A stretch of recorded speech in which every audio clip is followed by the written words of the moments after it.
ਸੋ ਮੈਂ ਇਹ ਸੋਚ ਰਿਹਾ ਸੀ ਕਿ ਭਾਈ ਇਹਨਾਂ ਨੇ ਤਾਂ ਪਹਿਲੀ ਗੋਲੀ 1 ਜੂਨ ਨੂੰ ਦਰਬਾਰ ਸਾਹਿਬ ਵੱਲ ਸੇਧਤ ਕਰਕੇ ਜਿਹੜਾ ਉਹ ਆਗਾਜ਼ ਕੀਤਾ ਹੈ, ਪਰ ਇਹ ਸਮਝਦੇ ਸੀ ਕਿ ਟੈਂਕਾਂ ਤੋਪਾਂ ਦੀ ਵਰਤੋਂ ਨਾਲ 5 ਤੇ 6 ਜਨਵਰੀ ਦੀ ਸਵੇਰ ਤੱਕ ਪਹੁੰਚਦੇ ਹਾਂ ਅਸੀਂ ਜੰਗ ਦਾ ਐਂਡ ਕਰ ਦਿੱਤਾ ਹੈ। ਪਰ ਇਹ ਜਿਹੜੀ ਅਖੀਰਲੀ ਗੋਲੀ ਮੇਜਰ ਸਿੰਘ ਨਾਗੋਕੇ ਵੱਲੋਂ ਫਾਇਰ ਕੀਤੀ ਗਈ, ਜਿਹਦੇ ਨਾਲ ਉਸ ਦਾ ਸਿਕਿਉਰਿਟੀ ਮੈਨ ਜਿਹੜਾ ਕਰਨਲ ਰੈਂਕ ਦਾ ਸੀ ਉਹ ਮਾਰਿਆ ਗਿਆ ਗਿਆਨੀ ਜ਼ੈਲ ਸਿੰਘ ਦਾ, ਇਹ ਮੈਸੇਜ ਸੀ ਕਿ ਇਹ ਤੁਹਾਡਾ ਜਿਹੜਾ ਮਿਸ਼ਨ ਸੀ ਕਿ ਭਾਈ ਸਿੱਖਾਂ ਨੂੰ ਸਬਕ ਸਿਖਾਉਣਾ, ਔਰ ਇਹ ਐਂਡ ਨਹੀਂ ਹੋਇਆ। ਅੱਜ ਵੀ ਅਖੀਰਲੀ ਗੋਲੀ ਸਾਡੀ ਹੈ, ਜਿਹੜੀ ਤੁਹਾਡੇ ਪ੍ਰੈਜ਼ੀਡੈਂਟ ਨੂੰ ਅਸੀਂ ਸੇਧਤ ਕਰਕੇ ਦੱਸ ਦਿੱਤਾ ਹੈ ਕਿ ਜੰਗ ਮੁਕਾਉਣੀ ਕਦੋਂ ਹੈ, ਹੁਣ ਇਹ ਫੈਸਲਾ ਅਸੀਂ ਕਰਾਂਗੇ ਔਰ ਅਲਟੀਮੇਟਲੀ ਅਸੀਂ ਜੇਤੂ ਹੋਵਾਂਗੇ। ਉਹ ਆਰਮੀ ਦੀ ਇੱਕ ਜਿਹੜੀ ਪਬਲੀਕੇਸ਼ਨ ਹੈ ਜਿਹਦਾ ਨਾਮ ਹੈ ਬਾਤਚੀਤ, ਇਹ ਫੋਰਟਨਾਈਟਲੀ 15 ਰੋਜ਼ਾ ਛਪਦਾ ਹੈ।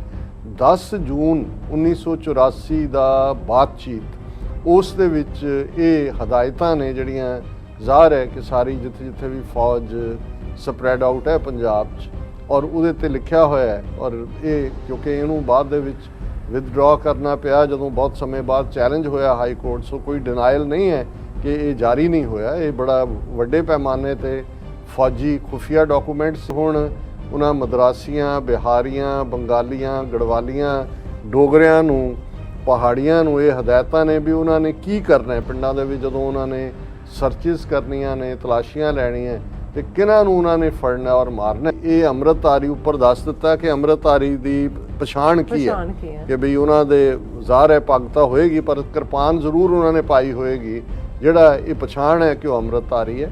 ਔਰ ਉਹਨਾਂ ਦਾ ਕਹਿਣਾ ਕਿ ਬਈ ਇਹ ਬਹੁਤ ਖਤਰਨਾਕ ਲੋਕ ਨੇ, ਦੇਖਣ ਨੂੰ ਇਹ ਬੜੇ ਭਾਵੇਂ ਬਾਹਰੋਂ ਭੋਲੇ ਭਾਲੇ ਲੱਗਦੇ ਹੋਣ, ਪਰ ਇਹ ਲੁੱਟ ਕਸੁੱਟ, ਅੱਗਜ਼ਨੀ ਔਰ ਲੁੱਟ ਮਾਰ ਇਹ ਕਰਨ ਵਾਲੇ ਲੋਕ ਨੇ, ਬਹੁਤ ਖਤਰਨਾਕ ਲੋਕ ਨੇ। ਔਰ ਇਹਨਾਂ ਬਾਰੇ ਜਾਣਕਾਰੀ ਨੇੜੇ ਦੀ ਫੌਜੀ ਛਾਉਣੀ ਵਿੱਚ ਦਿੱਤੀ ਜਾਏ, ਜਿਹੜੀ ਕਿ ਭਾਰਤ ਦੀ ਬਹੁਤ ਵੱਡੀ ਸੇਵਾ ਹੋਏਗੀ। ਇਸ ਪੀਰੀਅਡ ਦੇ ਵਿੱਚ ਹਜ਼ਾਰਾਂ ਦੀ ਗਿਣਤੀ 'ਚ ਸਿੱਖ ਨੌਜਵਾਨੀ ਦੀ ਨਸਲਕੁਸ਼ੀ ਕੀਤੀ ਗਈ। ਜਿਹੜਾ ਹੈ ਉਹ ਦਰਬਾਰ ਸਾਹਿਬ ਦੇ ਵਿੱਚ ਕੀਰਤਨ ਇਹ 7-8 ਜੂਨ ਤੋਂ ਸ਼ੁਰੂ ਕਰਵਾ ਦਿੱਤਾ ਸੀ, ਲੇਕਿਨ ਨਾ ਕੋਈ ਸੰਗਤ ਸੀ ਕਿਉਂਕਿ ਅੰਦਰ ਤਾਂ ਕਿਸੇ ਨੂੰ ਇਜਾਜ਼ਤ ਹੀ ਨਹੀਂ ਸੀ। ਫੌਜ ਪੂਰੇ ਕੰਟਰੋਲ ਦੇ ਵਿੱਚ ਸੀ ਔਰ ਫੌਜੀ ਅੰਦਰ ਉਹੀ ਮਨਮਾਨੀਆਂ ਵੀ ਕਰ ਰਹੇ ਸੀ, ਸਿਗਰਟਾਂ ਵੀ ਪੀ ਰਹੇ ਸੀ, ਸਰੋਵਰ ਦੇ ਪਾਣੀ 'ਚੋਂ ਆਪਣੇ ਕੱਪੜੇ ਵੀ ਧੋ ਰਹੇ ਸੀ, ਔਰ ਇਸ ਕਿਸਮ ਦਾ ਜੋ ਕੁਝ ਚੱਲ ਰਿਹਾ ਸੀ ਉਹ ਹਰ ਇੱਕ ਦੇ ਸਾਹਮਣੇ ਸੀ। ਔਰ ਉਹ ਬੜੇ ਹੀ ਤਨਜ਼ ਦੇ ਨਾਲ ਜਿਹੜੇ ਸ਼ਹਿਰਾਂ ਦੇ ਵਿੱਚ ਗਸ਼ਤ ਕਰਦੇ ਫੌਜੀ ਸੀ, ਜਿਨ੍ਹਾਂ ਨੂੰ ਹਿੰਦੂ ਜਿਹੜੇ ਨੇ ਸ਼ਹਿਰੀ ਉਹਨਾਂ ਦੇ ਗਲਾਂ 'ਚ ਹਾਰ ਪਾ ਕੇ ਉਹਨਾਂ ਨੂੰ ਸਪੈਸ਼ਲ ਜਿਹੜੀਆਂ ਨੇ ਉਹ ਉਹਨਾਂ ਦੀ ਸੇਵਾ ਕਰ ਰਹੇ ਸੀ।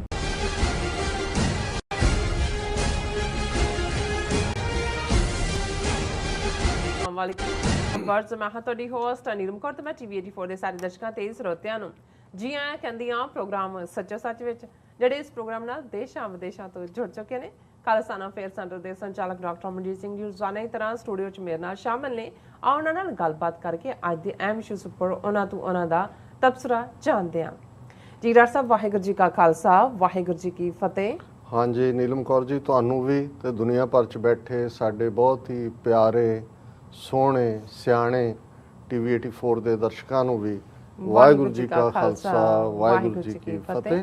ਤੇ ਸਾਡੇ ਬਹੁਤ ਹੀ ਪਿਆਰੇ ਮੁਸਲਮਾਨ ਭੈਣਾਂ ਭਰਾਵਾਂ ਨੂੰ ਅਸਲਾਮ ਵਾਲੇਕਮ। ਜੀ ਡਾਕਟਰ ਸਾਹਿਬ, ਜੀ ਆਇਆਂ ਨੂੰ ਪ੍ਰੋਗਰਾਮ ਸੱਚੋ ਸੱਚ ਵਿੱਚ। ਬਹੁਤ ਸ਼ੁਕਰੀਆ ਜੀ ਡਾਕਟਰ ਸਾਹਿਬ, ਅੱਜ 9 ਜੂਨ 2021 26 ਜੇਠ ਨਾਨਕਸ਼ਾਹੀ ਸੰਮਤ 553 ਦਾ ਦਿਨ ਹੈ।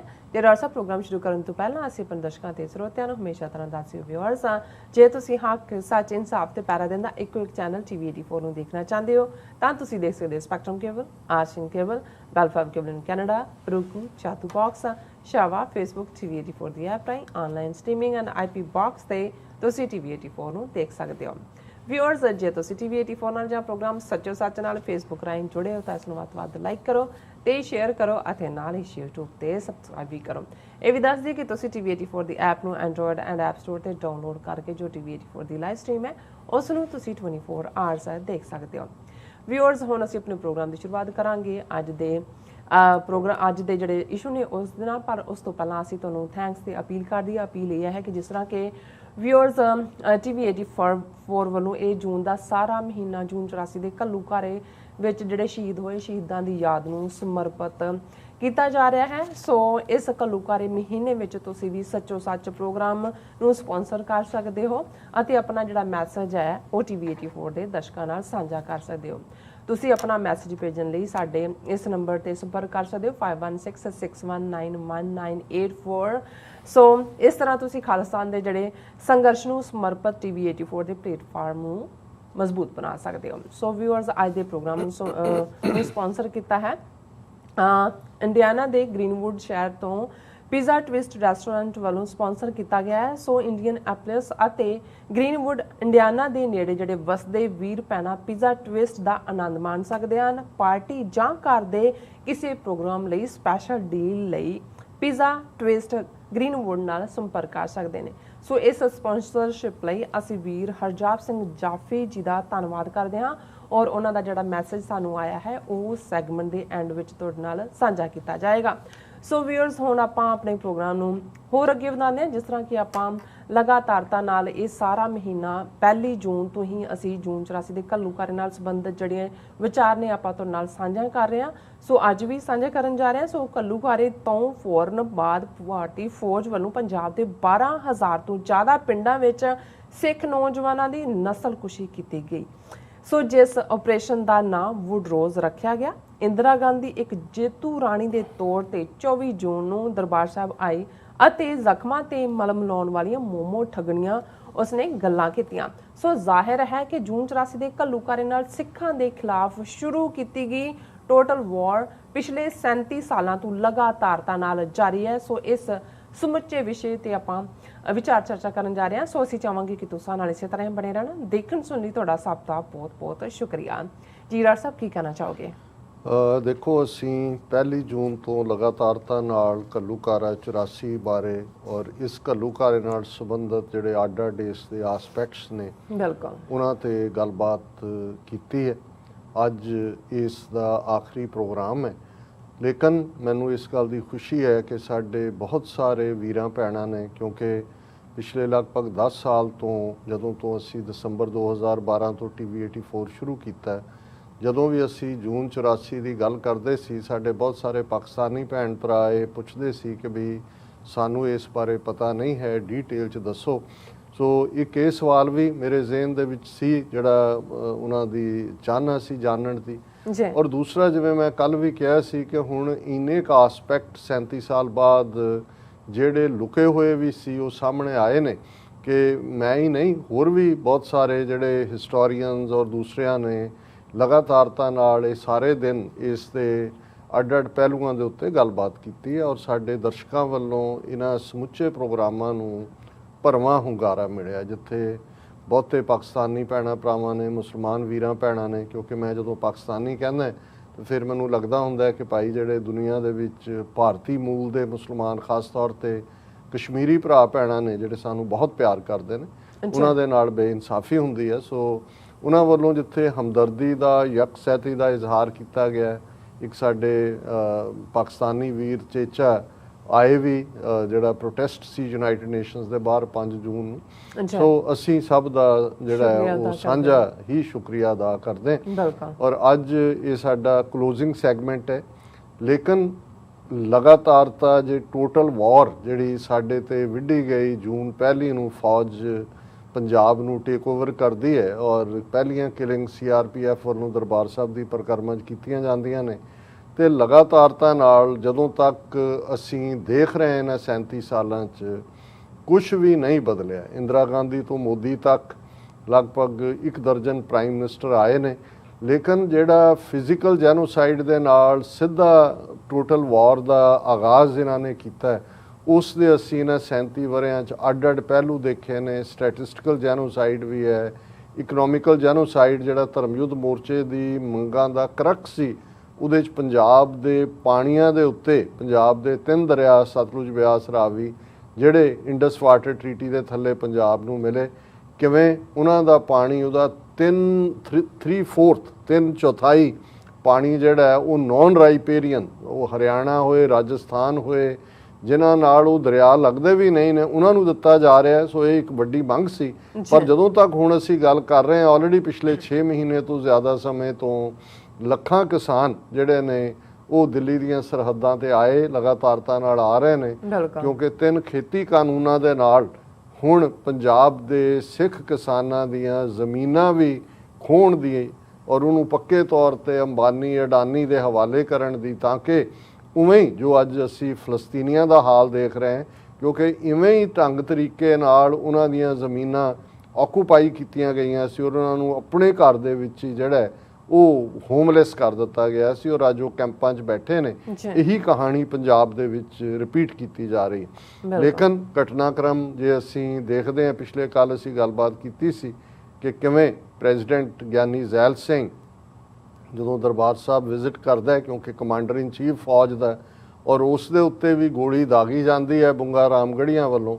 ਔਰ ਮੈਨੂੰ ਇੱਕ ਟਰਮ ਬਾਅਦ ਦੇ ਵਿੱਚ ਉਸ ਦਾ ਖਿਆਲ ਆਇਆ ਕਿ ਜਿਵੇਂ ਅਫਗਾਨਿਸਤਾਨ ਬਾਰੇ ਜਦੋਂ ਪਹਿਲੀ ਵਾਰ ਸੋਵੀਅਤ ਯੂਨੀਅਨ ਦਾ ਹਮਲਾ 1979 'ਚ ਹੁੰਦਾ ਹੈ, ਫਿਰ ਨੈਟੋ ਫੋਰਸਿਸ ਜਾਂਦੀਆਂ ਨੇ, ਤਾਂ ਉਹਨਾਂ ਦੇ ਕਿਸੇ ਬਜ਼ੁਰਗ ਨੂੰ ਜਿਹੜਾ ਉਹਨਾਂ ਦਾ ਜਰਗਾ ਦਾ ਮੈਂਬਰ ਸੀ, ਕਿਸੇ ਕੈਨੇਡੀਅਨ ਕੋਰਸਪੋਂਡੈਂਟ ਨੇ ਪੁੱਛਿਆ ਸੀ ਕਿ ਭਾਈ ਇੰਨੀ ਫੌਜ ਆ ਗਈ ਔਰ ਇੰਨਾ, ਉਹਨੇ ਕਿਹਾ ਜੀ ਠੀਕ ਹੈ, ਆਏ ਤੁਸੀਂ ਮਰਜ਼ੀ ਨਾਲ ਹੋ, ਜਦੋਂ ਤੁਸੀਂ ਚਾਹੋ ਆ ਸਕਦੇ ਹੋ, ਇਹ ਤੁਹਾਡੀ ਮਰਜ਼ੀ ਹੈ, ਪਰ ਜਾਓਗੇ ਹੁਣ ਤੁਸੀਂ ਸਾਡੀ ਮਰਜ਼ੀ ਨਾਲ।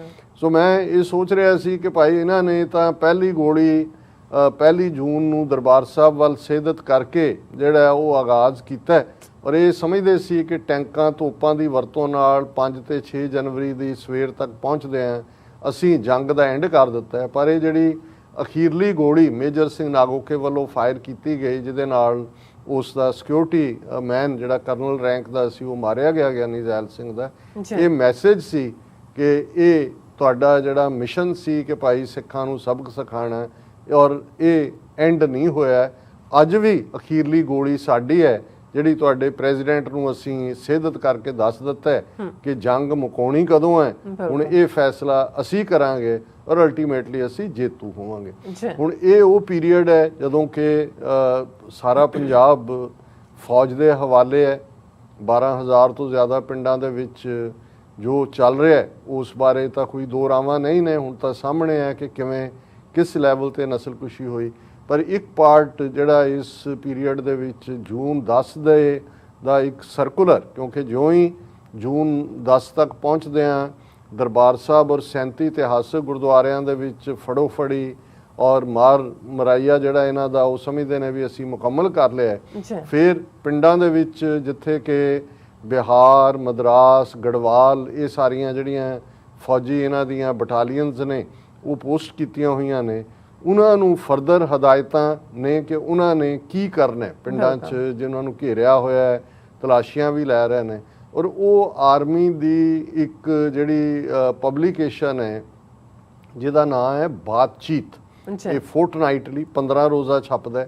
10 ਜੂਨ 1984 ਦਾ ਬਾਤਚੀਤ, ਉਸ ਦੇ ਵਿੱਚ ਇਹ ਹਦਾਇਤਾਂ ਨੇ ਜਿਹੜੀਆਂ ਜ਼ਾਹਰ ਹੈ ਕਿ ਸਾਰੀ ਜਿੱਥੇ ਜਿੱਥੇ ਵੀ ਫੌਜ ਸਪਰੈਡ ਆਊਟ ਹੈ ਪੰਜਾਬ 'ਚ, ਔਰ ਉਹਦੇ 'ਤੇ ਲਿਖਿਆ ਹੋਇਆ ਹੈ। ਔਰ ਇਹ ਕਿਉਂਕਿ ਇਹਨੂੰ ਬਾਅਦ ਦੇ ਵਿੱਚ ਵਿਦਡਰਾ ਕਰਨਾ ਪਿਆ ਜਦੋਂ ਬਹੁਤ ਸਮੇਂ ਬਾਅਦ ਚੈਲੰਜ ਹੋਇਆ ਹਾਈ ਕੋਰਟ, ਸੋ ਕੋਈ ਡਿਨਾਇਲ ਨਹੀਂ ਹੈ ਕਿ ਇਹ ਜਾਰੀ ਨਹੀਂ ਹੋਇਆ। ਇਹ ਬੜਾ ਵੱਡੇ ਪੈਮਾਨੇ 'ਤੇ ਫੌਜੀ ਖੁਫੀਆ ਡਾਕੂਮੈਂਟ ਸੀ, ਲੇਕਿਨ ਬਾਹਰ ਆ ਗਿਆ। ਔਰ ਉਹਦੇ 'ਚ ਇਹ ਸੀ ਕਿ ਇਹ few people are baptized in the name of religion, they wear a miniature kirpan round their neck and are called Amritdharis. ਇਹ ਹੁਣ ਉਹਨਾਂ ਮਦਰਾਸੀਆਂ, ਬਿਹਾਰੀਆਂ, ਬੰਗਾਲੀਆਂ, ਗੜਵਾਲੀਆਂ, ਡੋਗਰਿਆਂ ਨੂੰ, ਪਹਾੜੀਆਂ ਨੂੰ ਇਹ ਹਦਾਇਤਾਂ ਨੇ ਵੀ ਉਹਨਾਂ ਨੇ ਕੀ ਕਰਨਾ ਪਿੰਡਾਂ ਦੇ ਵਿੱਚ ਜਦੋਂ ਉਹਨਾਂ ਨੇ ਸਰਚਿਸ ਕਰਨੀਆਂ ਨੇ, ਤਲਾਸ਼ੀਆਂ ਲੈਣੀਆਂ, ਤੇ ਕਿਹਨਾਂ ਨੂੰ ਉਹਨਾਂ ਨੇ ਫੜਨਾ ਔਰ ਮਾਰਨਾ। ਔਰ ਇਹਦੀ ਇਹ ਬਿਗਨਿੰਗ ਹੈ ਇਹ ਦੱਸਣ ਦੇ ਲਈ ਕਿ ਕੁਝ ਲੋਕਾਂ ਨੂੰ ਧਰਮ ਦੇ ਨਾਂ 'ਤੇ ਸਹੁੰ ਖਵਾਈ ਜਾਂਦੀ ਹੈ, ਉਹ ਛੋਟੀ ਕਿਰਪਾਨ ਗਲ ਦੇ ਦੁਆਲੇ ਪਾਉਂਦੇ ਨੇ ਤੇ ਉਹਨਾਂ ਨੂੰ ਅੰਮ੍ਰਿਤਧਾਰੀ ਕਿਹਾ ਜਾਂਦਾ ਹੈ। ਐਨ appeal, these Amritdharis, they are very dangerous people. They may appear innocent from outside, but basically they are committed to arson, murder and loot.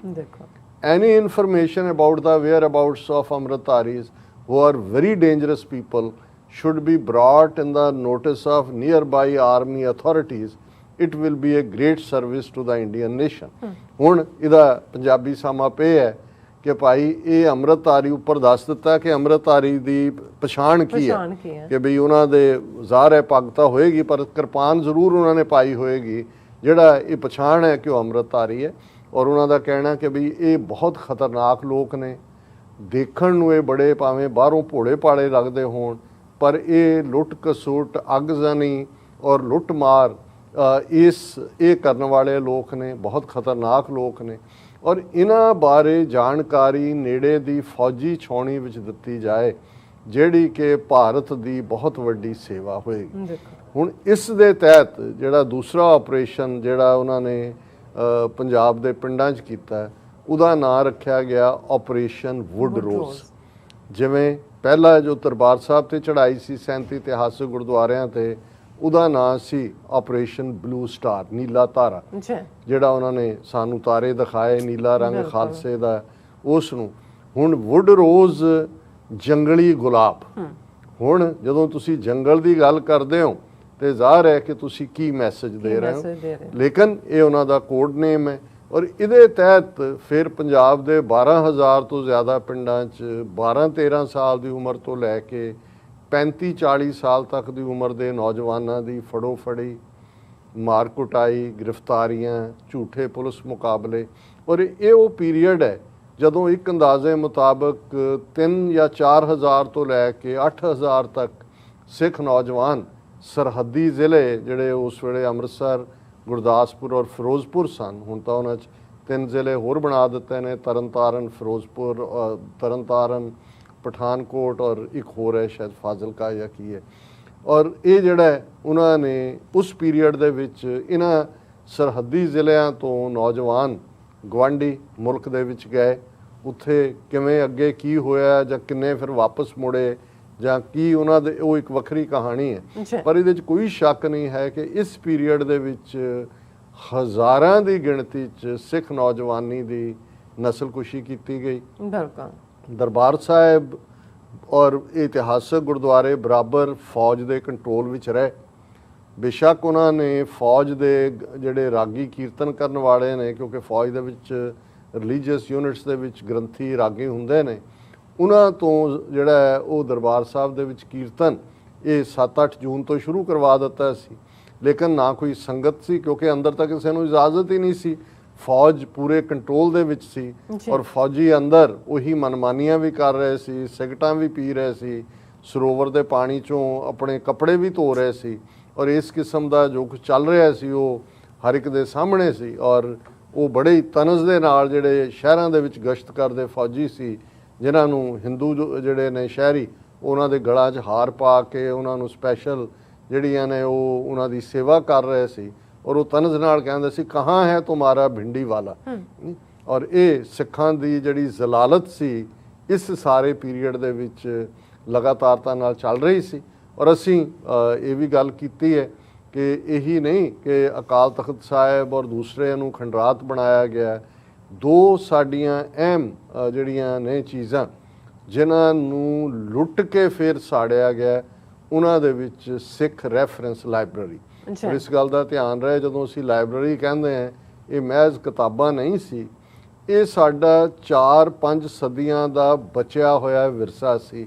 18ਵੀਂ ਸਦੀ 'ਚ ਕੌਮ ਘੱਲੂਘਾਰਿਆਂ 'ਚੋਂ ਲੰਘੀ, ਤਬਾਹੀਆਂ ਹੁੰਦੀਆਂ ਰਹੀਆਂ, ਔਰ ਉਹਦੇ ਬਾਵਜੂਦ ਜਿੰਨਾ ਕੁਝ ਬਚ ਗਿਆ, ਜਿਹਦੇ 'ਚ ਗੁਰੂ ਗ੍ਰੰਥ ਸਾਹਿਬ ਦੇ ਹੈਂਡ ਰਿਟਨ, ਜਿਹਨੂੰ ਅਸੀਂ ਮੈਨੂਸਕ੍ਰਿਪਟ ਕਹਿੰਦੇ ਆ, ਹੱਥ ਲਿਖਤ ਬੀੜਾਂ ਸੀ 1800 ਦੇ ਕਰੀਬ, ਜਿਹੜੀਆਂ ਤਬਾਹ ਕੀਤੀਆਂ ਗਈਆਂ, ਭਾਵੇਂ ਕਿਹਾ ਗਿਆ ਉਦੋਂ, ਪਰ ਹੁਣ ਇਹ ਹੈ ਕਿ ਉਹ ਲੁੱਟ ਕੇ ਲੈ ਗਏ, ਅੱਗ ਬਾਅਦ ਦੇ ਵਿੱਚ ਲਾਈ ਗਈ। ਹੁਕਮਨਾਮੇ ਸਨ ਹੱਥ ਲਿਖਤ 9ਵੇਂ ਪਾਤਸ਼ਾਹ ਦੇ, ਮਾਤਾ ਸੁੰਦਰੀ ਜੀ ਦੇ 10ਵੇਂ ਪਾਤਸ਼ਾਹ ਦੇ ਹੱਥ ਲਿਖਤ ਹੁਕਮਨਾਮੇ। ਸੋ ਬਾਕੀ ਹਰ ਚੀਜ਼ ਦੀ ਘਾਟ ਦੀ ਪੂਰਤੀ ਹੋ ਸਕਦੀ ਹੈ। ਇਹ ਜਿਹੜਾ ਸਾਡਾ ਇਤਿਹਾਸਕ ਸਰਮਾਇਆ ਜਿਹੜਾ ਲੁੱਟਿਆ, ਔਰ 100 ਤੋਂ ਜ਼ਿਆਦਾ ਫੌਜ ਦੇ ਵੱਡੇ ਜਿਹੜੇ ਟਰੰਕ ਹੁੰਦੇ ਨੇ ਉਹਨਾਂ ਦੇ ਵਿੱਚ ਲੱਦ ਕੇ ਜਿਹੜਾ ਉਹ ਬਾਕੀ ਬਹੁਤ ਸਾਰਾ ਖਜ਼ਾਨਾ ਜਿਹੜਾ ਹਿਸਟੋਰੀਕਲ ਰੈਫਰੈਂਸ ਬੁੱਕਸ ਜਿਹੜੀਆਂ ਬਹੁਤ ਜਿੰਨੇ ਵੀ ਲੋਕ 1930-32 ਦੇ ਵਿੱਚ 30-31 ਦੇ ਵਿੱਚ ਸਿੱਖ ਰੈਫਰੈਂਸ ਲਾਇਬ੍ਰੇਰੀ ਸਥਾਪਿਤ ਹੁੰਦੀ ਹੈ। ਸੋ ਲਗਭਗ ਜਿਹੜਾ ਉਹ 90 ਸਾਲ ਦਾ ਜਿਹੜਾ ਤੋਂ ਜ਼ਿਆਦਾ ਦਾ ਜਿਹੜਾ ਉਹ ਪਾਰਟ ਹੈ ਉਹ ਲੁੱਟ ਕੇ ਲੈ ਗਏ। ਸੈਂਟਰਲ ਸਿੱਖ ਮਿਊਜ਼ੀਅਮ, ਜਿਸ ਦੇ ਵਿੱਚ ਬੜੀਆਂ ਕੀਮਤੀ ਪੇਂਟਿੰਗਸ ਜਿਹੜੀਆਂ ਅੱਛੇ ਆਰਟਿਸਟ ਨੇ ਬਣਾਈਆਂ, ਉਹ ਬਹੁਤ ਸਾਰੀਆਂ ਡੈਮੇਜ ਹੋਈਆਂ। ਔਰ ਇਹਦੇ ਨਾਲ ਅਸੀਂ ਦੇਖਦੇ ਹਾਂ ਤੋਸ਼ਾਖਾਨਾ। ਜੀ ਹੁਣ ਤੋਸ਼ਾਖਾਨਾ ਉਹ ਹੈ ਟ੍ਰੇਜਰੀ, ਜਿਸ ਦੇ ਵਿੱਚ ਬਹੁਤ ਸਾਰੀਆਂ, ਜਿਵੇਂ ਨਿਜ਼ਾਮ ਹੈਦਰਾਬਾਦ, ਉਹਨੇ ਜਿਹੜੀ ਇੱਕ ਚਾਨਣੀ ਭੇਜੀ ਕੈਨੋਪੀ ਜਿਹੜੀ ਸਟੱਡੀਡ ਵਿਦ ਜੂਲ ਸੀ ਮਹਾਰਾਜਾ ਰਣਜੀਤ ਸਿੰਘ ਨੂੰ, ਔਰ ਮਹਾਰਾਜਾ ਰਣਜੀਤ ਸਿੰਘ ਦੇ ਦਰਬਾਰ ਜਦੋਂ ਆਈ ਉਹਨੇ ਕਿਹਾ ਨਹੀਂ, ਇਹ ਗੁਰੂ ਕੇ ਦਰਬਾਰ ਹਰਮੰਦਰ ਸਾਹਿਬ ਭੇਜੋ। ਫਿਰ ਇਸੇ ਤਰ੍ਹਾਂ ਮਹਾਰਾਜਾ ਰਣਜੀਤ ਸਿੰਘ ਦੇ ਪੋਤੇ ਦਾ ਜਦੋਂ ਵਿਆਹ ਸੀ ਤੇ ਇੱਕ ਬੜਾ ਖੂਬਸੂਰਤ 9 ਲੱਖਾ ਹਾਰ ਕੰਵਰ ਨਿਹਾਲ ਸਿੰਘ ਦੇ ਵਿਆਹ ਵੇਲੇ ਤਿਆਰ ਕੀਤਾ ਗਿਆ।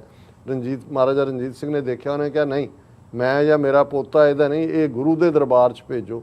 ਔਰ ਇਸ ਤਰੀਕੇ ਨਾਲ ਇਹਨਾਂ ਸਾਰੇ 3-4 ਸਦੀਆਂ ਦੇ ਵਿੱਚ ਹਰਮੰਦਰ ਸਾਹਿਬ, ਖਾਸ ਤੌਰ 'ਤੇ ਜਦੋਂ 18ਵੀਂ ਸਦੀ ਦੇ ਵਿੱਚ ਦੁਬਾਰਾ ਮਹਾਰਾਜਾ ਰਣਜੀਤ ਸਿੰਘ ਦੇ ਵੇਲੇ 18ਵੀਂ 19ਵੀਂ ਸਦੀ ਦੀ ਬਿਗਨਿੰਗ 'ਚ ਗੋਲਡ ਸਟੱਡਡ ਹੁੰਦਾ ਹੈ, ਗੋਲਡ ਪਲੇਟਡ ਹੁੰਦਾ ਹੈ।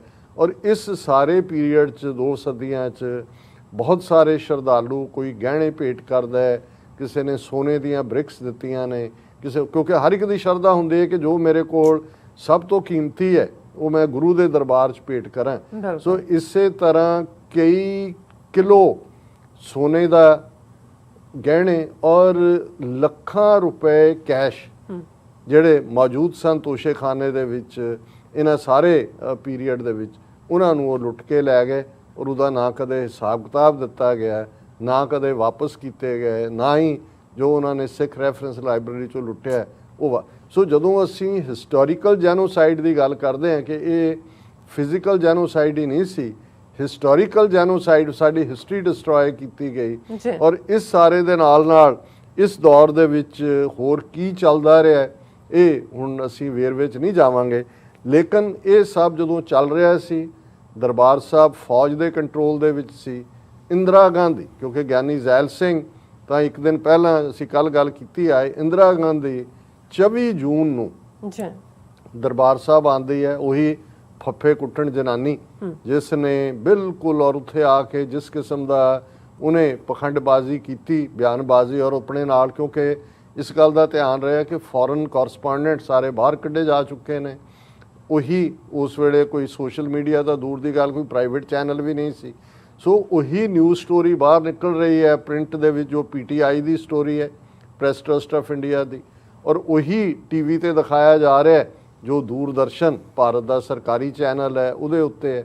ਔਰ ਉਸ ਸਾਰੇ ਦੇ ਵਿੱਚ ਉਹਨਾਂ ਨੇ ਇਹ ਦਿਖਾਉਣ ਦੀ ਕੋਸ਼ਿਸ਼ ਕੀਤੀ ਕਿ ਜੀ ਬਿਲਕੁਲ ਲਾਈਫ ਨਾਰਮਲ ਹੋ ਚੁੱਕੀ ਹੈ, ਲੋਕਾਂ ਨੇ ਬੜਾ ਰਾਹਤ ਦਾ ਸਾਹ ਲਿਆ ਹੈ। ਔਰ ਇੰਦਰਾ ਗਾਂਧੀ, ਉਹਨੇ ਸਿਰ ਢੱਕਿਆ, ਉਹਨੇ ਇੰਨੇ 1000 ਰੁਪਏ ਦਾ ਮੱਥਾ ਟੇਕਿਆ, ਉਹਨੇ ਨੱਕ ਰਗੜਿਆ, ਉਹਨੇ ਅੰਦਰ ਬਹਿ ਕੇ ਜਿਹੜਾ ਅੱਧਾ ਘੰਟਾ ਗੁਜ਼ਾਰਿਆ, ਉਹਨੇ ਕੀਰਤਨ ਸੁਣਿਆ। ਉਸ ਸਾਰੇ ਦੇ ਨਾਲ ਉਹਦੀ ਜਿਹੜੀ ਸਟੇਟਮੈਂਟ ਉੱਥੋਂ ਜਿਹੜੀ ਦਿੱਤੀ ਗਈ, ਜਿਵੇਂ ਉਹਨੇ ਮੂੰਹ ਦੇ ਉੱਤੇ ਉਦਾਸੀ ਲਿਆ ਕੇ ਇਹ ਡਰਾਮਾ ਕੀਤਾ ਕਿ ਜੀ ਇਹ ਜਿਹੜੇ ਨੇ ਕੋਈ ਸਾਡੇ ਕੋਲ ਚॉइस नहीं सी और ये ज़ख्म हुए हैं, अब ज़रूरत है ज़ख्मों पर मरहम लगाने की। ਇਹ ਉਹਦਾ ਜਿਹੜਾ ਬਿਆਨ ਜਿਹਨੂੰ ਬਾਰ-ਬਾਰ ਇਹ ਕਿਹਾ ਗਿਆ ਕਿ ਟੂ ਹੀਲ ਦਾ ਵੂੰਡਸ।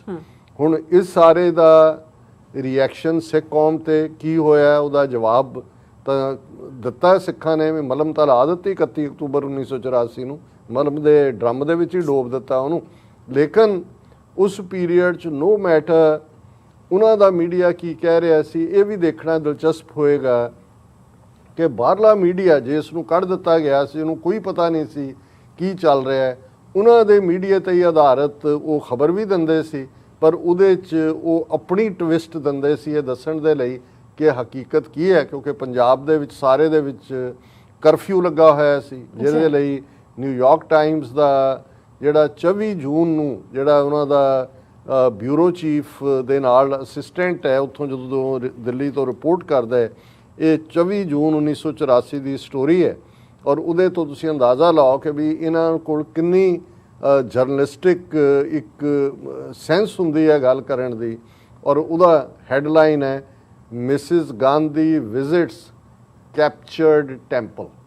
ਹੁਣ ਇਹ ਇਹਦੀ ਹੈਡਲਾਈਨ ਹੈ। ਹੁਣ ਕੈਪਚਰ ਕੀ ਹੁੰਦਾ ਹੈ, ਇਹ ਦੁਸ਼ਮਣ ਦੀ ਲੈਂਗੁਏਜ ਹੈ। ਜਦੋਂ ਤੁਸੀਂ ਇੱਕ ਫੌਜ ਦੂਜੀ ਦੇ ਖਿਲਾਫ ਜੰਗ ਐਲਾਨਦੀ ਹੈ, ਫਿਰ ਹੁੰਦਾ ਹੈ ਕਿ ਵੀ ਕੈਪਚਰਡ ਦਿਸ, ਵੀ ਕੈਪਚਰਡ ਸੋ ਮੈਨੀ ਸੋਲਜਰਸ, ਵੀ ਕੈਪਚਰਡ ਦਿਸ ਪੋਸਟ। ਸੋ ਇਹਦੀ ਹੈਡਲਾਈਨ ਹੈ ਮਿਸਿਸ ਗਾਂਧੀ ਵਿਜ਼ਿਟਸ ਕੈਪਚਰਡ ਟੈਂਪਲ।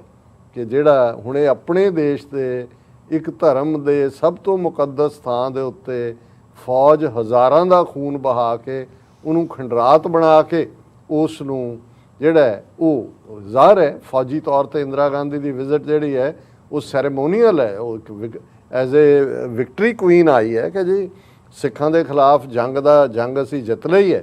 ਪਹਿਲਾਂ ਉਹ ਜਿਹੜਾ ਉਹ ਰੈਂਟਾ ਸਿੱਖ ਭੇਜਿਆ ਗਿਆਨੀ ਜ਼ੈਲ ਸਿੰਘ ਨੌਜਵਾਨ ਨੂੰ, ਪਰ ਉਹਦੇ ਤੇ ਜਦੋਂ ਗੋਲੀ ਗਾਲੀ ਚੱਲਦੀ ਹੈ ਸੋ ਉਹਨੇ ਰਿਸਕ ਨਹੀਂ ਲਿਆ, ਸਿਕਿਉਰਿਟੀ ਦੇ ਐਂਗਲ ਤੋਂ ਵਿੱਚ ਟਾਈਮ ਪਾਇਆ ਤੇ 24 ਜੂਨ ਔਰ ਇਹਦੀ ਇਹ ਸ਼ੁਰੂਆਤ ਹੈ ਇਹ ਸਟੋਰੀ ਦੀ, ਜਿਸ ਤੋਂ ਅੰਦਾਜ਼ਾ ਲੱਗ ਜਾਂਦਾ ਹੈ। Prime minister Indira Gandhi today visited the golden temple in Amritsar, the Sikh shrine that was scene of fighting 16 days ago। ਸੋ ਜ਼ਾਹਰ ਹੈ ਕਿ 16 ਦਿਨ ਬਾਅਦ ਹੁਣ ਜੇ ਤੁਸੀਂ 16 ਦਿਨ ਉਹਨਾਂ ਦੇ ਮਿਲਾਓ ਤੇ ਉਹ ਦੱਸਦੇ ਨੇ ਕਿ ਭਾਈ she was reported to have heard demands from the head priest that the army be withdrawn and pilgrims be allowed to return। ਹੁਣ ਇਸ ਤੋਂ ਜ਼ਾਹਰ ਹੈ ਕਿ ਉਹਨਾਂ ਦੇ ਕੋਈ ਅੰਦਰ ਯਾਤਰੂ ਆ ਨਹੀਂ ਸਕਦਾ, ਫੌਜ ਦਾ ਉਹਦੇ ਤੇ ਕਬਜ਼ਾ ਹੈ। ਔਰ ਇਹ ਨਾਲ ਦੀ ਨਾਲ ਇਹਨੇ ਇਸ ਨਿਊਯਾਰਕ ਟਾਈਮਜ਼ ਨੇ ਰਿਪੋਰਟਿੰਗ ਦੱਸ ਦਿੱਤੀ ਕਿ ਭਾਈ ਇਹ ਜੰਗ ਕੀ ਹੈ, capturing Ki. Amritsar itself which had been the center of a Sikh movement aimed at greater autonomy for Punjab state was described as returning to normal। ਹੁਣ ਇਹ ਉਹਨਾਂ ਨੇ ਕਿਹਾ ਜੀ ਸਰਕਾਰੀ ਵਰਜਨ ਇਹ ਹੈ ਕਿ ਹਾਲਾਤ ਆਮ ਵਰਗੇ ਹੋ ਗਏ ਨੇ, ਪਰ ਅੰਮ੍ਰਿਤਸਰ ਇਹ ਸੈਂਟਰ ਸੀ ਉਸ ਸਿੱਖ ਮੂਵਮੈਂਟ ਦਾ ਜਿਹੜੇ ਗ੍ਰੇਟ ਆਟੋਨਮੀ ਖੁਦ ਮੁਖਤਿਆਰੀ, ਹੁਣ ਇਹਨੇ ਇਹ ਨਹੀਂ ਕਿਹਾ ਵੀ ਉਹ ਖਾਲਿਸਤਾਨ ਮੰਗ ਰਹੇ ਸੀ, ਗ੍ਰੇਟ ਆਟੋਨਮੀ ਹੋਰ ਵੱਧ ਖੁਦ ਮੁਖਤਾਰੀ ਮੰਗ ਰਹੇ ਸੀ। ਫਿਰ ਉਹਨੇ ਗ੍ਰਿਫਤਾਰੀਆਂ ਦੀ ਗੱਲ ਵੀ ਕੀਤੀ ਔਰ ਕਿ ਉੱਥੇ ਹੁਣ ਰਿਪੋਰਟਿੰਗ ਕੀ ਹੈ, Mrs Gandhi accompanied by government radio and television reporters, government radio and television reporters spent half an hour in the temple। She touched her shrouded head to the floor of the gold sheathed inner sanctum। ये drama पूरा नक रगड़ रही है, सिर मथा, tendered an offering of rupees, and while musicians chanted prayers she took a mouthful of the mush that is used in what corresponds to communion for the Sikhs। ਕਿ ਉਹਨੇ ਜੀ ਕੜਾਹ ਪ੍ਰਸ਼ਾਦ ਵੀ ਜਿਹੜਾ ਲਿਆ ਔਰ ਉਸ ਨੂੰ ਉਹਨੇ ਜਿਹੜਾ the scene was televised ਕਿ ਉਹ ਸਾਰਾ ਇੰਦਰਾ ਗਾਂਧੀ ਕਰ ਰਹੀ ਹੈ, ਮੱਥਾ ਟੇਕ ਰਹੀ ਹੈ, ਕੜਾਹ ਪ੍ਰਸ਼ਾਦ ਖਾ ਰਹੀ ਹੈ। ਇਹ ਜਿਹੜਾ televised apparently as part of an effort to mollify Sikhs angry over the invasion of the temple। ਹੁਣ ਨਿਊਯਾਰਕ ਟਾਈਮਜ਼ ਨੂੰ ਕੋਈ ਭੁਲੇਖਾ ਨਹੀਂ ਹੈ ਕਿ ਫਲਸ਼ ਆਊਟ ਨਹੀਂ ਹੈ, ਦੂਜਾ ਨਹੀਂ ਹੈ, ਇਨਵੇਜਨ, ਕੈਪਚਰਡ। ਹੁਣ ਹੈਡਲਾਈਨ ਹੈ ਕੈਪਚਰਡ, ਇੱਥੇ ਹੈ ਕਿ ਵੀ ਇਹ ਸਿੱਖਾਂ ਨੂੰ ਜਿਹੜਾ ਉਹ ਠੰਡੇ ਕਰਨ ਲਈ ਹੈ ਕਿਉਂਕਿ ਫੌਜ ਨੇ ਜਿਹੜਾ ਹਮਲਾ ਕੀਤਾ। ਫਿਰ ਉਹਨਾਂ ਨੇ ਕਿਹਾ ਕਿ ਭਾਈ ਦਾ head priest also urged Mrs Gandhi to bring about an early release of innocent people arrested during the temple raid. ਉਹਨਾਂ ਨੇ ਕਿਹਾ ਬੇਗੁਨਾਹ ਜਿਹੜੇ ਤੁਸੀਂ ਫੜੇ ਨੇ ਛੱਡੋ ਔਰ and in army sweep through Punjab countryside. ਜਦੋਂ ਅਸੀਂ ਕਹਿ ਰਹੇ ਹਾਂ ਕਿ ਸਾਈਮਲਟੇਨੀਅਸਲੀ ਆਪਰੇਸ਼ਨ ਵੁਡਰੋਜ਼ ਸ਼ੁਰੂ ਹੋ ਜਾਂਦਾ ਹੈ, ਨਿਊਯਾਰਕ ਟਾਈਮਜ਼ ਕਹਿ ਰਿਹਾ ਇਕੱਲੇ ਦਰਬਾਰ ਸਾਹਿਬ 'ਚੋਂ ਅਰੈਸਟ ਨਹੀਂ ਹੈ, ਪਿੰਡਾਂ ਦੇ ਵਿੱਚੋਂ ਵੀ ਜਿਹੜੇ ਨੇ ਉਹ ਨੌਜਵਾਨ ਚੁੱਕੇ ਨੇ। Some official sources say that perhaps 4,000, more than 4,000 have been reported arrested in all। Many of them are expected to be screened, lower estimates being offered। ਉਹਨੇ ਕਿਹਾ ਜੀ 4,000 ਵੀ ਘੱਟ ਐਸਟੀਮੇਟ ਦਿੱਤਾ ਹੈ, ਅਰੈਸਟ ਕਿੰਨੀਆਂ ਹੋਈਆਂ ਨੇ, ਪਰ ਇਹ ਉੱਥੇ ਜਿਹੜੇ ਗ੍ਰੰਥੀ ਸੀ ਉਹਨਾਂ ਨੇ ਉਹਨਾਂ ਨੂੰ ਕਿਹਾ ਕਿ ਇਨੋਸੈਂਟਸ ਨੂੰ ਛੱਡੋ। ਔਰ ਐਂਡ ਦੇ ਵਿੱਚ ਇਹੀ ਸਟੋਰੀ ਕਹਿ ਰਹੀ ਹੈ, foreigners including reporters are not allowed in to Punjab which for all the reported signs of normalcy still remains essentially under martial law। उन्होंने कहा जी जो मर्जी रिपोर्टिंग कर लें गवर्नमेंट कि भाई नॉर्मलसी है, foreigners including reporters are not allowed into Punjab, Punjab च उन्हों का दाखला नहीं है।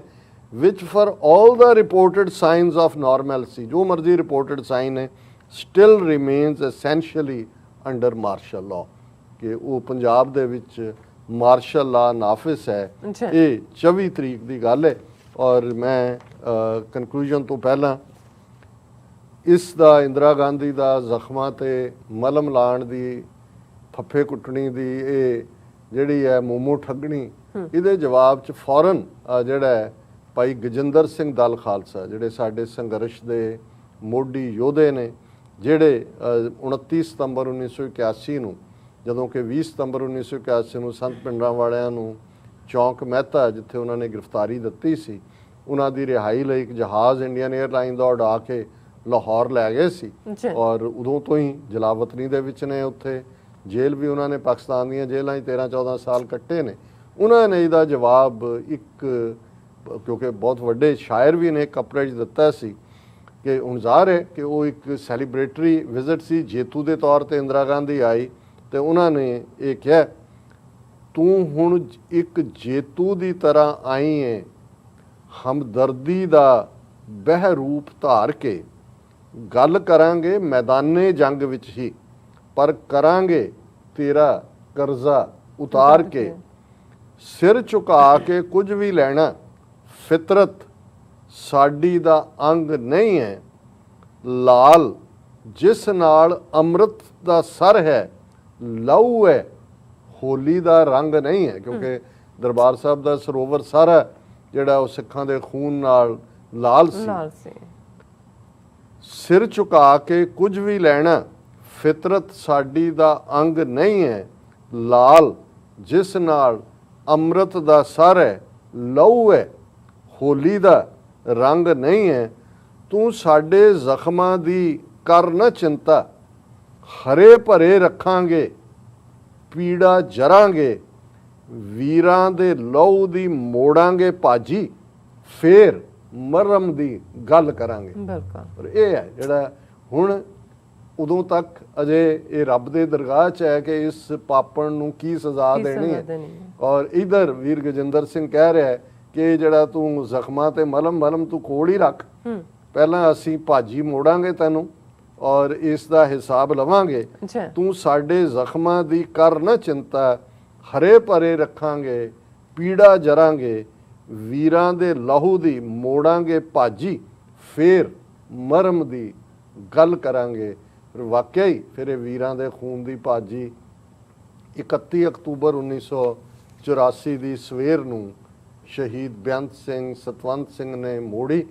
ਔਰ ਜਿਵੇਂ ਫਿਰ ਇੱਕ ਬਜ਼ੁਰਗ ਮਾਤਾ ਜਿਹੜੀ ਉਸ ਖੰਡਰਾਤ ਬਣੇ ਅਕਾਲ ਤਖਤ ਤੇ ਸਾਹਮਣੇ ਆ ਕੇ ਰੋ ਰਹੀ ਸੀ ਤੇ ਪੁੱਬਾਂ ਮਾਰ ਕੇ ਕਹਿ ਰਹੀ ਸੀ, ਉਹ ਪਾਪਣੇ ਜਿਵੇਂ ਤੂੰ ਗੁਰੂ ਦਾ ਘਰ ਛਲਣੀ ਕੀਤਾ, ਜਾਂ ਤੂੰ ਵੀ ਛਲਣੀ ਹੋਏ। ਫਿਰ ਕਿੰਨੀਆਂ ਗੋਲੀਆਂ ਉਹਦੇ ਚੋਂ ਨਿਕਲੀਆਂ, 32 ਨਿਕਲੀਆਂ ਕਿ 34 ਨਿਕਲੀਆਂ, ਉਹ ਢਾਡੀ ਸਿੰਘਾਂ ਦੇ ਕਹਿਣ ਵਾਂਗੂ ਕਿ ਫਿਲਟਰ ਵਾਂਗੂ ਕਰਤੀ। ਸੋ ਭਾਜੀ ਮੋੜ ਦਿੱਤੀ। ਪਰ ਜੰਗ ਜਾਰੀ ਹੈ। 37 ਵਰਿਆਂ ਬਾਅਦ ਵੀ ਉਸੇ ਅਕਾਲ ਤਖਤ ਦੀ ਹਦੂਦ 'ਚ, ਉਸੇ ਦਰਬਾਰ ਸਾਹਿਬ ਦੀ ਹਦੂਦ 'ਚ ਹਜ਼ਾਰਾਂ ਨੌਜਵਾਨ ਛਾਤੀਆਂ ਚੌੜੀਆਂ ਕਰਕੇ ਗੁਰੂ ਦੇ ਭੈ ਭਾਵਨੀ ਦੇ ਵਿੱਚ ਖਾਲਿਸਤਾਨ ਜ਼ਿੰਦਾਬਾਦ ਦੇ ਨਾਅਰਿਆਂ ਦੇ ਨਾਲ ਜਦੋਂ ਅਸਮਾਨ ਗੂੰਜ ਰਿਹਾ ਸੀ, ਇਹ ਮੈਸੇਜ ਦੇ ਰਿਹਾ ਸੀ, ਜਿਹੜਾ ਜਿਸ ਨੂੰ ਕੀਤਾ ਜ਼ੁਲਮ ਔਰੰਗੇ, ਪਰ ਸਰਦਾਰ ਕਦੇ ਵੀ ਮੁੱਕੇ ਨਾ, ਨਾਲ ਪਲੇ ਇਹ ਖੂਨ ਦੇ ਬੂਟੇ, ਅਹਿਮਦ ਸ਼ਾਹ ਤੋਂ ਸੁੱਕੇ ਨਾ, ਕਾਫਲੇ ਇਹ ਸਿਰਲੱਥਾਂ ਵਾਲੇ ਅੰਗਰੇਜ਼ਾਂ ਤੋਂ ਵੀ ਰੁਕੇ ਨਾ, ਮੁੱਕਦੀ ਗੱਲ ਕਿ ਅਜੇ ਤੀਕ ਇਹ ਕਿਸੇ ਅੱਗੇ ਵੀ ਝੁਕੇ ਨਾ, ਇਹੋ ਜਿਹਾ ਮਰ ਜੀਵੜਿਆਂ ਨੂੰ ਕੀ ਕਰਨਾ ਇਹਨਾਂ ਸਰਕਾਰਾਂ ਨੇ, ਜਿੰਦ ਧਰਮ ਦੇ ਲੇਖੇ ਲਾਉਣੀ ਸਿੱਖਿਆ ਏ ਸਰਦਾਰਾਂ ਨੇ। ਸੋ ਇਹ ਮੈਂ ਸਮਝਦਾ ਹਾਂ ਕਿ ਜੰਗ ਜਾਰੀ ਹੈ ਔਰ ਅਲਟੀਮੇਟਲੀ ਖਾਲਸਾ ਪੰਥ ਜੇਤੂ ਹੋਏਗਾ। ਦਰਿਆਏ ਜਮਨਾ ਤੋਂ ਵਾਘਾ ਤੱਕ ਇੰਡੀਪੈਂਡੈਂਟ ਸੋਵਰਨ ਨੇਸ਼ਨ ਖਾਲਿਸਤਾਨ ਹੋਂਦ ਵਿੱਚ ਆਏਗਾ। ਸ਼ਹੀਦਾਂ ਦੇ ਡੁੱਲੇ ਖੂਨ ਦਾ ਹੱਕ ਖਾਲਸਾ ਪੰਥ ਜ਼ਰੂਰ ਲਏਗਾ। ਔਰ ਕਲੋਜ਼ਿੰਗ ਤੋਂ ਪਹਿਲਾਂ ਜਿਵੇਂ ਤੁਸੀਂ ਸ਼ੁਰੂ 'ਚ ਦੱਸਿਆ ਕਿ ਅੱਜ ਦਾ ਪ੍ਰੋਗਰਾਮ ਸਾਡੇ ਵੀਰ ਹਰਜਾਪ ਸਿੰਘ ਜਾਫੀ ਇੰਡੀਆਨਾ ਤੋਂ, ਜਿਹੜੇ ਖੁਦ ਐਕਟਿਵਿਸਟ ਨੇ, ਖੁਦ ਬੜੇ ਅੱਛੇ ਐਂਕਰ ਵੀ ਨੇ, ਪਰ ਪਿਆਰ ਕਰਦੇ ਨੇ ਸਾਨੂੰ ਵੀ, TV 84 ਨਾਲ ਵੀ ਉਹਨਾਂ ਦਾ ਇੱਕ ਖਾਸ ਲਗਾਵ ਹੈ। ਔਰ ਉਹਨਾਂ ਨੇ ਇਸ ਦੀ ਸਪਾਂਸਰਸ਼ਿਪ ਅੱਜ ਦੀ ਜਿਹੜੀ ਹੈ ਉਹਨਾਂ ਦੀ ਜ਼ਿੰਮੇਵਾਰੀ ਲਈ ਹੈ। ਸੋ ਅਸੀਂ ਆਪਣੀ ਟੈਕਨੀਕਲ ਟੀਮ ਨੂੰ ਕਵਾਂਗੇ ਕਿ ਉਹਨਾਂ ਦਾ ਸੁਨੇਹਾ ਚਲਾ ਦੇਣ। ਜੀ ਡਾਕਟਰ ਸਾਹਿਬ। ਵਾਹਿਗੁਰੂ ਜੀ ਕਾ ਖਾਲਸਾ, ਵਾਹਿਗੁਰੂ ਜੀ ਕੀ ਫਤਿਹ। ਜੂਨ 1984 ਨਾ ਭੁੱਲਣਯੋਗ ਹੈ ਤੇ ਨਾ ਹੀ ਬਖਸ਼ਣਯੋਗ ਹੈ। ਮੇਰੇ ਖਿਆਲ ਦੇ ਵਿੱਚ ਅਸੀਂ ਕਦੇ ਵੀ ਆਪਣੀਆਂ ਨਸਲਾਂ ਨੂੰ ਇਹ ਭੁੱਲਣ ਨਹੀਂ ਦੇਵਾਂਗੇ ਤੇ ਅਸੀਂ ਉਹਨਾਂ ਨੂੰ ਤਿਆਰ ਕਰਦੇ ਰਹਾਂਗੇ ਜਦੋਂ ਤੱਕ ਸਾਨੂੰ ਆਜ਼ਾਦੀ ਨਹੀਂ ਮਿਲ ਜਾਂਦੀ। ਸੰਤ ਜਰਨੈਲ ਸਿੰਘ ਜੀ ਖਾਲਸਾ ਪਿੰਡ ਵਾਲਿਆਂ ਦੇ ਇਹ ਬੋਲ ਸਨ ਕਿ ਜੇਕਰ ਦਰਬਾਰ ਸਾਹਿਬ ਦੇ ਉੱਤੇ ਭਾਰਤੀ ਫੌਜਾਂ ਪੈਰ ਪਾਉਂਦੀਆਂ ਨੇ ਤਾਂ ਖਾਲਿਸਤਾਨ ਦੀ ਨੀਂਹ ਜਿਹੜੀ ਆ ਉਹ ਰੱਖੀ ਗਈ। ਤੇ ਮੇਰੇ ਖਿਆਲ ਇਸ ਤੋਂ ਬਾਅਦ ਫਿਰ ਬਾਕੀ ਸਭ ਗੱਲਾਂ ਜਿਹੜੀਆਂ ਨੇ ਉਹ ਪਿੱਛੇ ਰਹਿ ਜਾਂਦੀਆਂ ਨੇ ਤੇ ਸਾਨੂੰ ਕੁੱਲ ਦੁਨੀਆ ਦੇ ਵਿੱਚ ਵਸਦੇ ਸਿੱਖਾਂ ਨੂੰ ਇੱਕ ਹੋ ਕੇ ਆਪਣੇ ਨਿਆਰੇਪਨ ਦੇ ਵੱਲ ਨੂੰ ਵਧਣ ਦੀ ਲੋੜ ਹੈ ਜੀ। TV 84 ਇੱਕ ਉਹ ਆਜ਼ਾਦ ਮੀਡੀਆ ਜੋ ਹਮੇਸ਼ਾ ਹੀ ਸਿੱਖ ਕੌਮ ਦੀ, ਪੰਥ ਦੀ ਨਿਡਰਤਾ ਦੇ ਨਾਲ ਗੱਲ ਕਰਦਾ ਆ ਤੇ ਅਸੀਂ ਵਰਲਡ ਸਿੱਖ ਪਾਰਲੀਮੈਂਟ ਦੀ ਮੀਡੀਆ ਕੌਂਸਲ ਦੇ ਨਾਲ ਵੀ ਜੁੜੇ ਹੋਏ ਆ ਤੇ ਹਮੇਸ਼ਾ ਹੀ ਕਿਤੇ ਵੀ ਕੋਈ ਵੀ ਪੰਥਕ ਕਾਰਜਾਂ ਦੇ ਵਿੱਚ ਲੋੜ ਪਵੇ ਤਾਂ ਅਸੀਂ ਹਮੇਸ਼ਾ ਹੀ ਅਗਾਂਹ ਹੋ ਕੇ ਸਾਥ ਦਿੰਦੇ ਆ। ਸੋ ਅੱਜ ਲੋੜ ਆ ਸਾਨੂੰ ਸਾਰਿਆਂ ਨੂੰ ਹੀ ਇੱਕ ਹੋਣੇ ਦੀ। ਇਹੋ ਜਿਹੇ ਜਿਹੜੇ ਸਾਡੇ ਪੰਥਕ TV ਨੇ, ਸਾਡਾ ਮੀਡੀਆ ਆ, ਮੀਡੀਆ ਇੱਕ ਪਾਵਰ ਆ। ਅੱਜ ਦੁਨੀਆ ਦੀਆਂ ਲੜਾਈਆਂ ਜਿਹੜੀਆਂ ਨੇ ਉਹ ਮੀਡੀਆ ਤੇ ਲੜੀਆਂ ਜਾਂਦੀਆਂ ਨੇ। ਸੋ ਸਾਨੂੰ ਲੋੜ ਆ ਸਾਥ ਦੇਣ ਦੀ TV 84 ਦਾ। ਤੇ ਬਾਕੀ ਜਿੰਨੇ ਵੀ ਸਾਡੇ ਵੀਰ ਨੇ ਜਾਂ ਜਿੰਨੇ ਵੀ ਜਿੱਥੇ ਕਿਤੇ ਵੀ ਵਸਤੀਆਂ ਸਾਡੀਆਂ ਜਥੇਬੰਦੀਆਂ ਨੇ ਜਾਂ ਦੁਨੀਆ ਦੇ ਕਿਸੇ ਵੀ ਕੋਨੇ ਵਿੱਚ ਵਸਦੇ ਸਾਡੇ ਸਿੱਖ ਨੇ, ਆਓ ਵੀਰੋ ਇੱਕ ਹੋਈਏ। ਹੁਣ ਬਹੁਤ ਸਾਲ ਹੋ ਗਏ ਨੇ, 37 ਸਾਲ, ਤੇ ਜੇਕਰ ਅਸੀਂ ਹਰ ਸਾਲ ਸਿਰਫ ਇੱਕ ਯਾਦਗਾਰ ਬਣਾ ਕੇ ਹੀ ਲੰਘ ਜਾਣਾ ਤਾਂ ਫਿਰ ਅਸੀਂ ਉਸ ਹੀ ਹਿੰਦੁਸਤਾਨ ਦੀ ਜਿਹੜੀ ਦਮਨਕਾਰੀ ਨੀਤੀ ਹੈ, ਜਿਹੜੀ ਉਹਨਾਂ ਦੀ ਜੋ ਸਿੱਖਾਂ ਨੂੰ ਉਹ ਸਮਝਦੇ ਨੇ ਕਿ ਦੁਨੀਆ ਦੇ ਕਿਸੇ ਵੀ ਕੋਨੇ ਵਿੱਚ ਵਸਦਾ ਸਿੱਖ ਜਿਹੜਾ ਆ ਉਹ ਭਾਰਤੀ ਤਿਰੰਗੇ ਨੂੰ ਸਲੂਟ ਮਾਰੇ ਜਾਂ ਉਹ ਭਾਰਤੀ ਹੀ ਕਹਾਵੇ, ਤਾਂ ਫਿਰ ਅਸੀਂ ਉਹਨਾਂ ਦੇ ਇਸ ਦੇ ਵਿੱਚੋਂ ਬਾਹਰ ਨਹੀਂ ਨਿਕਲ ਸਕਾਂਗੇ। ਸਾਨੂੰ ਲੋੜ ਹੈ ਇੱਕ ਹੋ ਕੇ ਭਾਰਤੀ ਹਕੂਮਤ ਦੇ ਖਿਲਾਫ ਡਟ ਕੇ ਖੜੇ ਹੋਣ ਦੀ, ਹਰ ਪੱਖੋਂ, ਬੇਸ਼ੱਕ ਉਹ ਮੀਡੀਆ ਦੀ ਗੱਲ ਆਵੇ ਜਾਂ ਉਹ ਕਿਸੇ ਵੀ ਤਰਫੋਂ ਗੱਲ ਹੋਵੇ। ਸੋ ਆਓ ਸਾਰੇ ਇਕਜੁੱਟ ਹੋਈਏ, ਆਪਣੇ ਮੀਡੀਆ ਸਟਰੋਂਗ ਕਰੀਏ, ਆਪਣੀਆਂ ਪੰਥਕ ਧਿਰਾਂ ਜਿਹੜੀਆਂ ਡਟ ਕੇ ਭਾਰਤੀ ਹਕੂਮਤ ਦੇ ਖਿਲਾਫ ਆਵਾਜ਼ ਬੁਲੰਦ ਕਰਦੀਆਂ ਨੇ ਉਹਨਾਂ ਦਾ ਸਾਥ ਦਈਏ ਜੀ। ਸੋ ਵਾਹਿਗੁਰੂ ਜੀ ਕਾ ਖਾਲਸਾ, ਵਾਹਿਗੁਰੂ ਜੀ ਕੀ ਫਤਿਹ।